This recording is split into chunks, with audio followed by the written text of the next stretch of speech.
we welcome to noise11.com Billy Corgan. It's going to be great to have you back in the country with the Smashing Pumpkins. I believe the 9th visit, 8 pumpkins and 1 solo tour. Is that correct?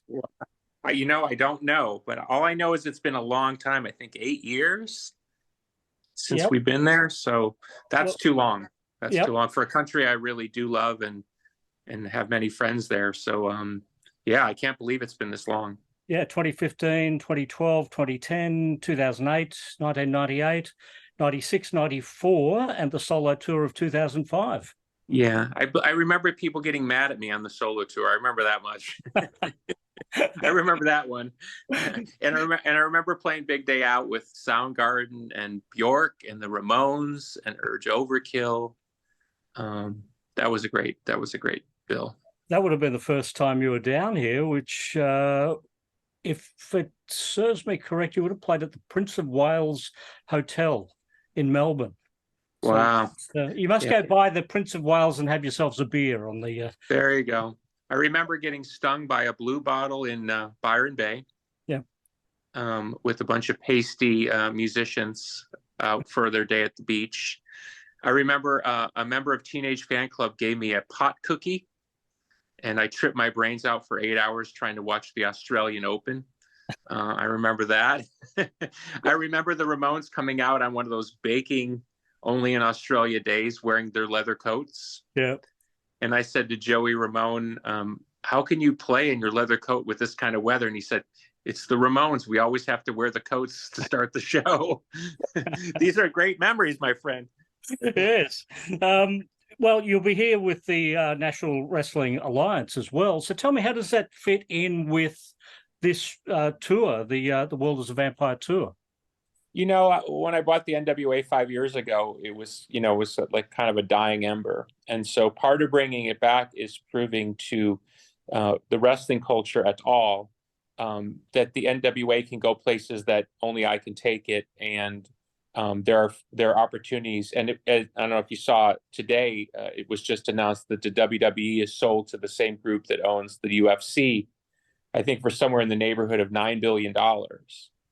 So my lark into professional wrestling suddenly doesn't seem so crazy as a business opportunity. And it's something I really love. So to share that with Australian fans, something I've been working very hard on, bring the NWA back to Australia probably for the first time, I don't know, probably 20 or so years, because there is a great history there. And then, of course, to bring the band and do a true alternative festival with great artists. It's kind of like trying to put all the pieces together where my life's been the last few years. Well, also, we're getting to preview and hear a lot of tracks from the new album, Autumn. A rock opera in 3 parts. That's a lot of new music. I think 43 songs in total by the time we get the 3 parts of the album plus the 10 bonus tracks. Yeah, it's crazy. The bonus tracks are like, we actually made kind of a cool psychedelic record before we made Atum. And I didn't have any plans to put it out. And then it came up. I thought, well, let's just put it on the box set. So if you get the box set, only on vinyl currently, then there's these extra cool kind of tracks. They're very different than Autumn, but they are part of the concept. And that's kind of represented in the art. So yeah, we did a lot of work in the pandemic. And we're actually in the studio now working on the follow-up album to Atum. I'm not sure when it would come out. We're just tracking drums now, but so there's a lot of music going on.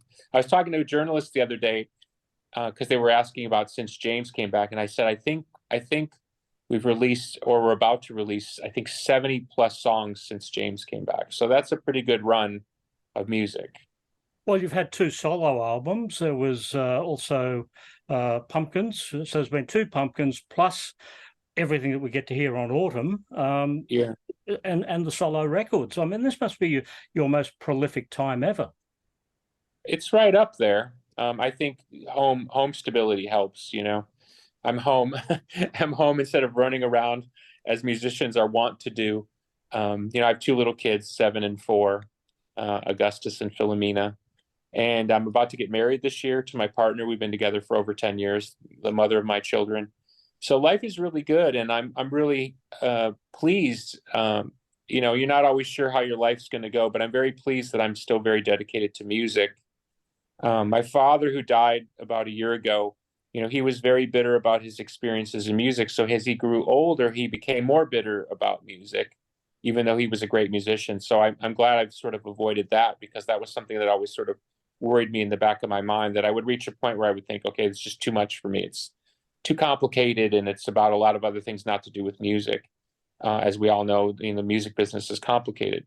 So I'm very happy just to be making a lot of music and playing. And, you know, I have a tea house in north of Chicago, and we have a stage. And so other artists come play my tea house. So to be involved in music, to be writing songs with other artists, it's just it's awesome. It's just, I don't know. I stumble for the words because it's hard to put in, express my heart, that it's just great to be a musician. And I think one last thing, at the risk of saying too much, is I think with the world being so complicated right now, we all certainly went through a difficult time with the pandemic, but of course there's political strife, social strife. You know, music starts to look different when people need music to be a little bit more than just a catchy tune. You know, the messaging, the stride and optimism that music can bring, or even sometimes the difficult things to hear.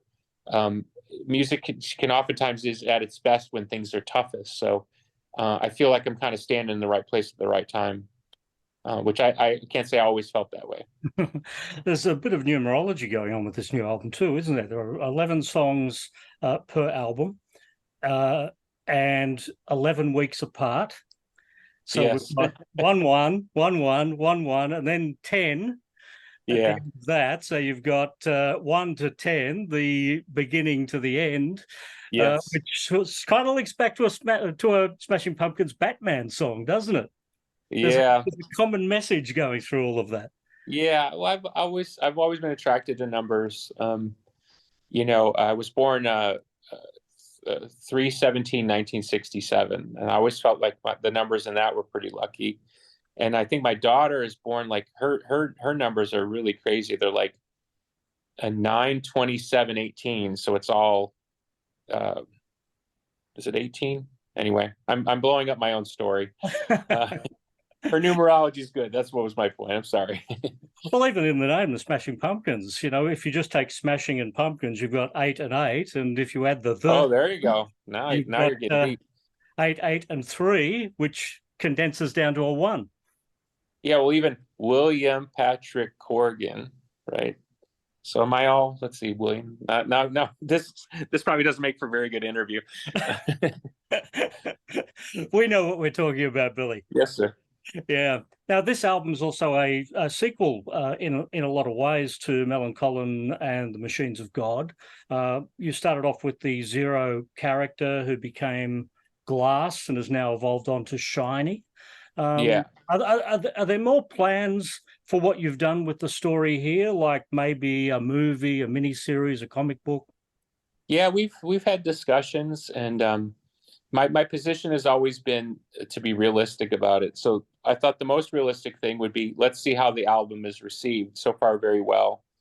And then secondarily, I always thought we had it within our power to stage the musical live, meaning if you came to see us play all of Atum, we would have guest stars singing certain songs. We wouldn't necessarily be playing the characters, but we could kind of film a movie or something that you could watch while the music was being performed. So we've talked about it, but it doesn't seem quite there yet. It certainly would be a serious undertaking because it's about 2 hours and 20 minutes of music. Not that we can't, we play 3-hour concerts, that's not a problem, but to do 2 hours and 20 minutes of new music for an audience that may not be familiar with all the music, now that's a challenge. But as a special event, I guess Green Day got away with it with American Idiot. They turned that into I mean, I think people are up for an adventure. I just think sometimes, how can I put this? And I'm trying not to be cynical. There have been times where I've advertised something and I've been very careful to explain in the media, like, look, this is what I'm doing, why I'm doing it. And I think this was what takes me back to the show I had somewhere in Australia in around 2005. Somebody was screaming at me because they were mad I wasn't playing any Pumpkin songs. And I said in the press, and like, look, I'm not in the band and I just want to play the songs from the record. And there were people that were very mad because in their eyes, like they see Billy Corgan, and of course they see somewhere Billy Corgan of the Smashing Pumpkins. So they think, okay, I'm going to go hear those songs. So I got somebody throwing a beer bottle at me or something, you know? So it's difficult because I'm telling you, even if we did, hey, Smashing Pumpkins are going to play all Atum. That's all we're going to play. There would be some guy in the fifth row yelling at me, playing Zero. Why won't you do it? Blankety blank. So yeah, there was Tear Garden by Kaleidoscopy, the album that wasn't released. Yeah. Is that permanently shelved? I wrote a lot of stuff for that I never kind of. I mean, there's demos and there's a lot of songs sitting there. So I think at some point I will put the pieces back together and sort of present it as a kind of an unfinished movie or something. Like here's what I did release. Here's some of the other materials. Here's some of the demos. Kind of judge for yourself whether or not it was a worthy endeavor. At that point, I was having, I don't want to say an identity crisis. Jimmy left the band for the second time, and I decided to carry on in 2009.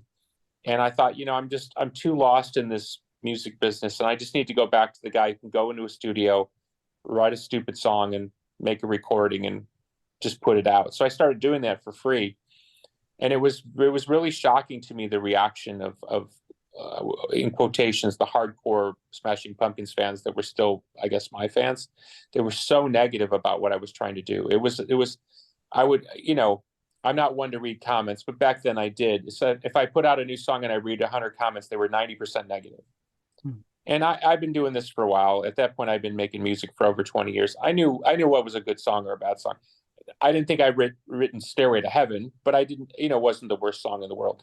So when you saw this level of negativity, I was like, okay, this is about more than me being a musician. This is about people wanting me in the Smashing Pumpkins, or they want me to make music that sounds like the Smashing Pumpkins. And that had a lot to do with putting the original band back together over time, because at some point people just can't let those narratives go. So at least at this point in the band, with James and Jimmy back in the band now for a while, and then us making a lot of music, there's very little talk about that. Now the focus is on what we're doing, coming to Australia to play, things like that. Like, we're back in the present tense of being in a band. Like, the band is here. This is what we're doing now. And of course, we talk about the past, but the past is the past. But when you're in a point like I was in 2009, where the past is the present, that's a really weird place to be. You've got 30 years to cover off in the couple of hours you're on stage. Gish is still represented, but not represented that much. I think Siva got played a couple of years ago, Rhinoceros last year, Snail you went back to. Yeah. Not a lot of Gish anymore in the set list, is there? Yeah, we've been playing Starla lately. The funny thing is we actually are very fond and we like playing songs from Gish. We just find that the general audience, particularly like in festival settings and stuff like that, they just don't know the material. It's just, I don't know why, because Gish was a very successful record. It might be a generational thing. We're just sort of surprised, because we'll play a pretty big song off of Gish, and it's like you could be playing a song by another band or a song they never heard. It's so that's where it gets difficult. I can see why sometimes publicly it comes across as like sort of ignoring part of your history or something, but that's not the way we feel about it. We just want to put on the best show, and you get to this weird point where you almost feel like you're trying to do something because you feel like you should, but you're not getting the sort of the thing from it that you need in concert, which is you need a certain amount of recognition, especially when you're headlining a show. And I'm not crying foul, but there's a particular pressure when you're on, at the end of a day, a long day, there's been a lot of music. There's a lot of pressure on you to really sort of justify that position in the day. I would say from a set list point of view, there's a lot less latitude there with what you can play. So we've kind of found a balance that we feel good about. And we're also playing a lot of new songs. So that's also sometimes where you make choices not to play certain old songs. Yeah. It's great having Jimmy and James back in the band. The relationship with Darcy has been written about a lot over the years, and I know you didn't talk for a long, long time, and then you did, but where's that at now? It's nowhere. No communication, nothing. I mean, it just went in a direction that was just very unfortunate, because I had made the effort to try to create an opportunity, and it just didn't go the way that I wanted. And I'm sure anybody could say the same about it in the reverse. It's just one of those things, I look at it and I understand how people look at it from the public point of view. To me, it's a family issue. And you know, not everybody that you're related to and not everybody that you have history with, you can sit down and have a, you know, Thanksgiving meal. And that's just the way life goes sometimes.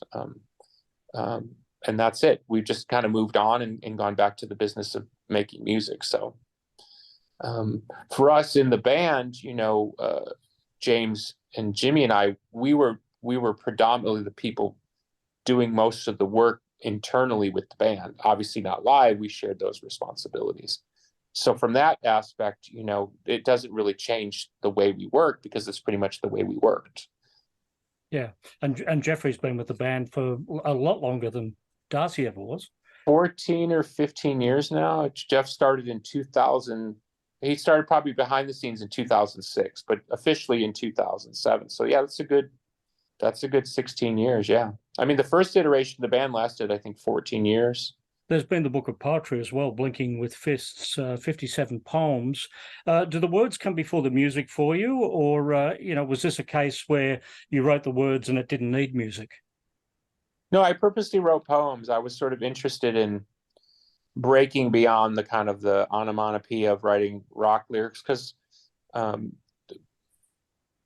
mean, I have a pretty good rep as a lyricist, but one thing I try to tell people is like, you can write whatever you want on a piece of paper, but it might sound very strange coming out of your mouth. There's certain words that just don't sing well. You know, I can't think of one at the moment, but so rock lyrics by and large have to be singable, relatable, have a little bit of a universal appeal. So I just like the idea of sort of busting beyond the barrier of like, you know, this is what I do for a living. And it was fun. And the book was really successful. And a bunch of poets got mad at me because I guess I didn't pay enough respect to poetry world or something. It was a very strange thing.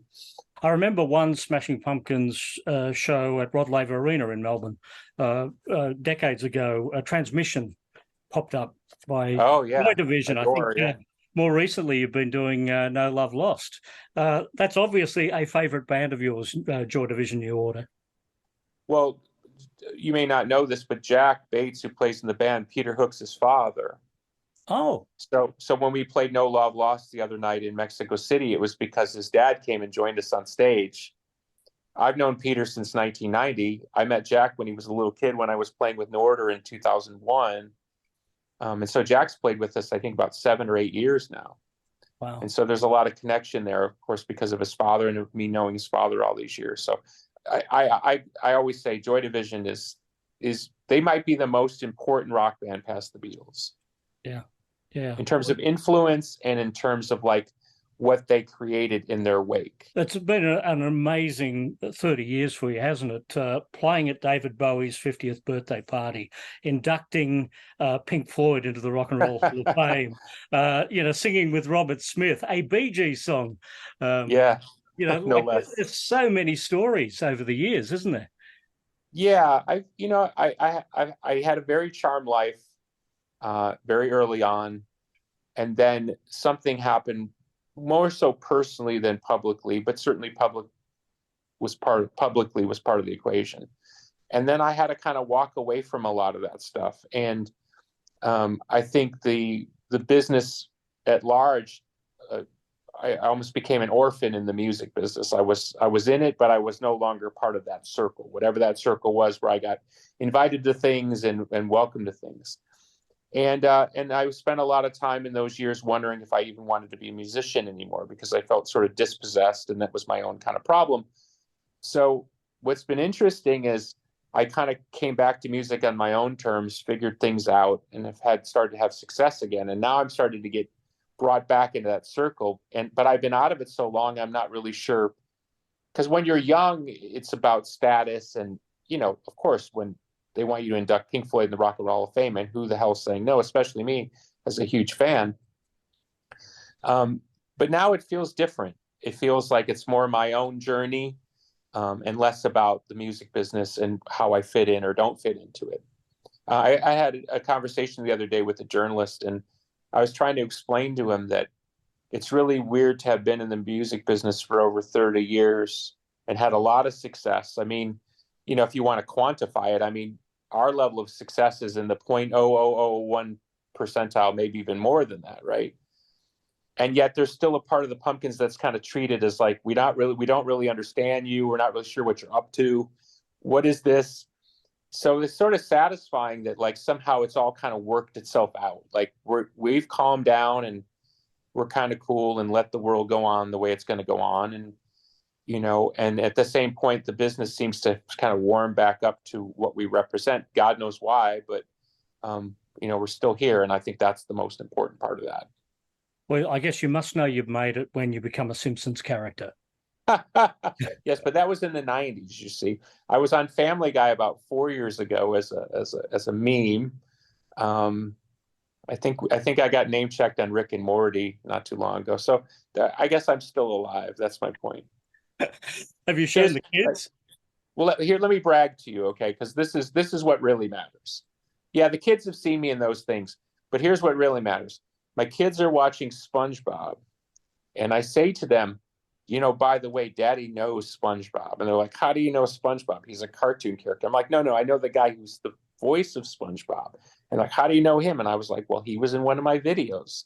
What video is that? And then, you know, I said, it's the one with the moon where the people are jumping around. You know that guy?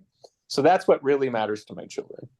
Daddy knows Pink Floyd. Daddy knows David Bowie. Daddy knows Robert SpongeBob. Smith. But the only thing that matters is SpongeBob. Yeah. That's the great thing about being a parent, isn't it? Yes, sir. They have their own reality. I love it. I think it's fantastic. My children are old enough now that they realize that I'm somebody in the world, but at the end of the day, you know, all they care about is what they care about, which is, you know, are you home and are they happy? So I love that. I think that's the greatest balancing effect in the world. Excellent stuff. Well, Billy, we look forward to seeing you in Australia again for the Thank you, my friend. time. Thank you. Thanks for joining us at Noise 11. No problem.